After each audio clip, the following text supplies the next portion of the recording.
আমরা বোলার 22 লক্ষ মানুষ আদৌ অবহেলিতই রয়ে গেলাম। বাংলাদেশে থেকেও বাংলাদেশের ভূখণ্ডের বাইরে আমরা বসবাস করি। কারণ কি জানেন, আমাদের যদি বোলাতে বাংলাদেশের যে কোনো প্রান্তেতে যেতে হয় তাহলে নৌপথ ছাড়া আমাদের কোনো বিকল্প পথ নেই। আমাদের দীর্ঘদিনের দাবি বোলা বরিশাল সেতু চাই। বোলার 4টি আসন, সেখানে সংসদ সদস্য প্রার্থীরা নির্বাচনের আগে তারা প্রতিশ্রুতি দিয়েছিল আমাদের বোলা বরিশাল সেতু বাস্তবায়ন করে দেবে, এবং তারা যদি সংসদ সদস্যে তারা জয়যুক্ত হয়ে যেতে পারে তাহলে সর্বপ্রথম তারা বোলা বরিশাল সেতুর নিয়ে কথা বলবে।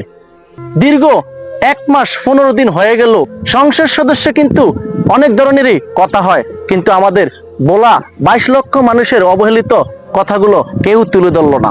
এটাই আমাদের খুবই দুঃখজনক।